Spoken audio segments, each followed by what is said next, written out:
অভিশাপ করেছেন। তাহলে যে জিনিসটা খাওয়া হারাম সেটা বাঁধাও হলো হারাম। এই যে মা বোনেরা বিড়ি বাঁধছে, এই যে পয়সা খাচ্ছে, এটা হচ্ছে হারাম।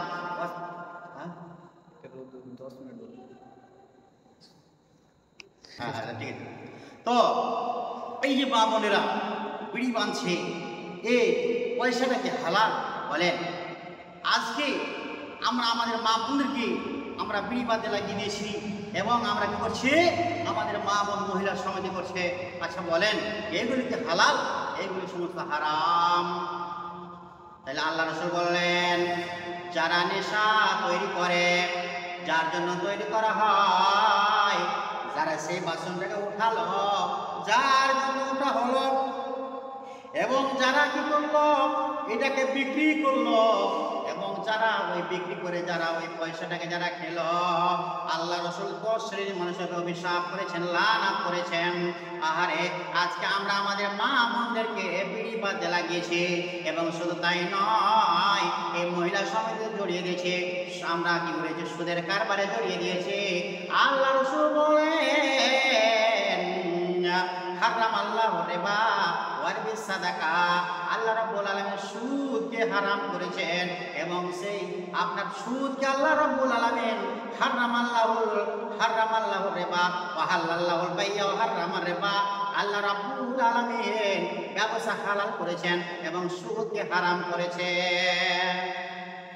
আল্লাহ তাবারাক ওয়া তাআলা বলেন, ইয়া মাশারা শাবাব মান ইসতাতা মিনকুমুল বাত ফালইয়াতাযাওয়াজ ফাইলাম ইয়াস্তাতি আস-সাওমু লিফাইন্নাহু ফিদা। আল্লাহ রাব্বুল আলামিন বলছেন, ওরে যুবকের দলেরা, ওরে যুবকের দলেরা, তোদের যদি ক্ষমতা থাকে তবেই তোরা বিবাহ করবি, তোদের যদি ক্ষমতা না থাকে তোরা বিবাহ করিস না, বিবাহ করিস না, বিবাহ করবি না।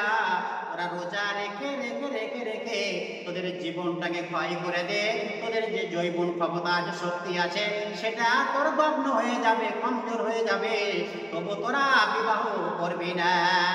আপনি বিবাহ করে আপনি চাইছেন আপনার স্ত্রীর কামাই খেতে, আপনি কি কাপুরুষ? কেন আপনি বিবাহ করেছেন? ইনকাম করা দেখতে হলে একজন পুরুষের জি, একজন পুরুষ ইনকাম করবে, স্ত্রীকে ইনকাম করার কথা বলা হয়নি।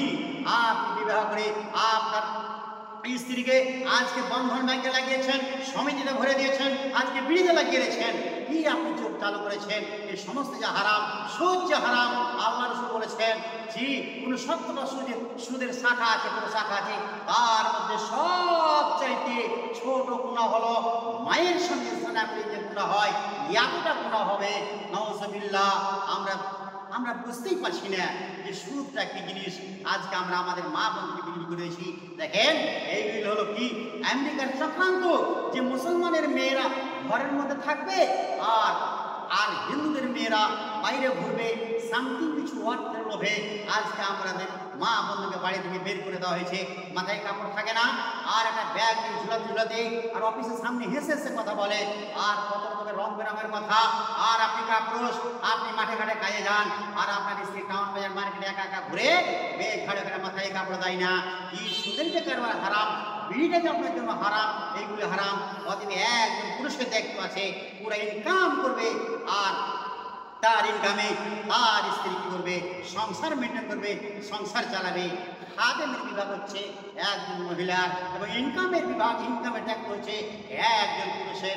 অতএব পুরুষ, তোমার সমস্ত দায়, যতগুলি পাপ আছে, যতগুলি গুনাহ আছে, একজন পুরুষের হয়ে যাবে। কারণ তোমার শক্তি ক্ষমতা ছিল না, কেন যে বিবাহ করেছ? আর বিবাহ করে তুমি তোমার স্ত্রীকে সমিতিতে নাম দিয়েছ, জাহান্নামের খাতায় নাম দিয়েছ, আর তারা সমিতিতে যায় 2 টাকার হারে টাকা নিয়ে আসে, আর সমাজে 10 টাকা আর 8 টাকার হারে সুদের কারবার করে, আর আপনি সেই টাকা ভক্ষণ করেন, খুব মজা লাগে। এইগুলি যে হারাম। আপনি এই টাকাতে সালাত আদায় করতে আসলে আপনার সালাত কবুল হবে না, আপনার দোয়া কবুল হবে না, আপনার যে হারাম। আল্লাহ রাসূল জান্নাতা গুজাবিল হারামে, যারা হারাম সঞ্চয় করে, হারাম মাল খায়, তারা ওই আল্লাহর পবিত্র জান্নাতে তারা কখনোই তারা যাবে না, যাবে না। অতএব আমি বলবো যুবকদেরকে এখনই সতর্ক হন, এখনই সতর্ক হয়ে যান। এই সুদের কারবার আপনার স্ত্রীকে, আপনার মেয়েকে ছাড়ান, এবং এবং যে বিড়ি বাঁধছে এটাও আপনারা বন্ধ করেন, ছাড়েন। এটাও হলো হারামের কারবার। এই কারবার যদি না ছাড়েন তাহলে বাঁচার কোনো পথ নেই।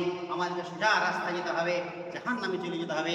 এই যে নেশা, দেখেন যেই জিনিসটা খাওয়া হারাম তাকে বিক্রি করা হারাম, তার পয়সা খাওয়া হারাম। আল্লাহ রাসূল 10 প্রকারের মানুষকে লানাত করেছেন, অভিশাপ দিয়েছেন যে যারা কি করে, এটাকে তৈরি করে বা বায়ু হওয়া, এবং যারা বিক্রি করে বা আকালো সামানো হওয়া, ওই পয়সাটা যারা খায়, আমরা বিড়ি বেঁধে আমরা এই পয়সাটা আমরা খাই, উপার্জন করি, এটাও হচ্ছে হারাম। অতএব এটাও করা যাবে না। এটা হচ্ছে নেশা, এটা কি নেশা। এবং আল্লাহ রাব্বুল আলামিন বলছেন যে ইনকাম করে দেখতে হচ্ছে একজন পুরুষের, মহিলাদের নয়। হালাল পন্থা কিছু যদি উপার্জন করে বাড়ির মধ্যে, তাহলে করতে পারে। মনে করে একটা সেলাই মেশিন আছে, সেলাই করছে, কিংবা দুটা মুরগি ছাগল করছে, এইগুলি করতে পারে। কিন্তু তাই বলে ওকে মানে ইনকাম করতে হবে, ওকে ব্যাংকে যেতে হবে, আর সুদের কারবার করতে হবে, আর বিড়ি বাঁধতে হবে, আরও কিছু করতে হবে, হারাম পন্থায় তাকে এই ইনকাম করে দেখতে দেওয়া হয়নি। এবং যা গুনাহ হবে, যা পাপ হবে, কি পুরুষের উপরে যাবে। কারণ আল্লাহ রাব্বুল আলামিন বলছেন আর-রিজালু কাওয়ামুন আলান নিসা বিমা ফাজ্জালাল্লাহু বা'দুহুম আলা বা'দ। আল্লাহ রাব্বুল আলামিন বলছেন, ওরে পুরুষ, তোমাদের স্ত্রীর উপরে আমি তোমাকে প্রতিনিধি বানিয়েছি, তোমাকে দেখতেছেল বানিয়েছি। তোমার কথায় তোমার স্ত্রী উঠবে বসবে, তোমার কথা মতো চলবে। অতএব তুমি হলে তোমার স্ত্রীর উপরে তুমি মালিক, তুমি হলে প্রতিনিধি। কিন্তু এখন আমাদের উল্টা হয়ে গেছে, আমরা স্ত্রী করে সবাই চলছি, স্ত্রী যা বলছে তাই শুনছি। বলছে এ বাড়িতে থাকা যাবে না, চলো বাগানে একটা ঝুপড়ি ঘর করবো, বাপ্পার সঙ্গে থাকা যাবে না, সেখানে যে ঘর করছি। হয়তো এইদিকে নেই আমাদের এলাকাতে, বাপ মাকে ছেড়ে জানেন বাগানে একটা ঝুপড়ি করে ঘর করে আছে। বলছে তোমার বাপ্পার সঙ্গে আমি থাকতে পারবো না, আমাকে যদি আলাদা করে ঘর করে যদি খাও তাহলে আমি আছি, আর না হলে নাই। কাপুরুষ এবার মেয়ে যদি কথা না শুনতে আসছে না, তখন সে বাগানে ঘর করে একা নির্জনে থাকে, সে বাইরে থাকে, স্ত্রী একা জঙ্গলে বাগানে বাস করে। চিন্তা করছেন আমরা স্ত্রীর কথা আমরা চলি, স্ত্রীর কথা শুনি, কিন্তু স্ত্রী আমাদের কথা শোনে না। সমস্ত এটা হচ্ছে উল্টো, এবং এটা হচ্ছে একটা কিয়ামতের আলামত। এক পুরুষ হচ্ছে স্ত্রীর প্রতিনিধি, যে স্ত্রীকে যেভাবে চালাবে সেইভাবে চলতে হবে। এবার হ্যাঁ, যদি কোনো পুরুষ পাপের দিকে যদি মানে পাপের সাথে হুকুম করে, আদেশ করে, পাপের কাজে যাওয়া যাবে না। যেমন করে চ আজকে মেলা দেখতে চ, স্ত্রী যাবে না। আর চল আজকে সিনেমা দেখতে যাবো না, এই পাপের কাজে যাওয়া যাবে না। কিন্তু যতক্ষণ ভালো উপদেশ দিবে, ভালো কথা বলবে, আর যদি স্ত্রীকে পুরুষের কথা মানতে হবে। সম্মানিত উপস্থিতি, আহা, এবং আল্লাহ রাসূল বলেছেন যারা এই মদ পান করে কিয়ামতের ময়দানে, তাদেরকে আল্লাহ রাব্বুল আলামিন সেই দিন কিয়ামতের ময়দানে মানে জান্নাতের শরাব পান করা দেওয়া হবে না, তাদেরকে সেখানে যেতে দেওয়া হবে না। এবং তাদের জন্য খাদ্য হবে, সেই ইল্লা হামিম ওয়া গাসসাকা, জাহান্নামীদের যে পুজ ও রক্ত আপনার গলে গলে গলে একটা হাউজে জমা থাকবে। এই রক্ত এবং পুজ ওই নেশাদার মানুষদেরকে পান করা হবে। আর যখন পান করবে, লাড়ে বুড়ি সব পায়খানার তার দিয়ে বেরিয়ে চলে যাবে। সম্মানিত উপস্থিতি, অতএব এখন থেকে আমাদের সচেতন হতে হবে। মা বোন, আপনারা এই বিড়ি কথা ছাড়েন, এটা হচ্ছে হারামের পয়সা। এবং পুরুষ যুবক কিন্তু সাবধান, সতর্ক হয়ে যাও।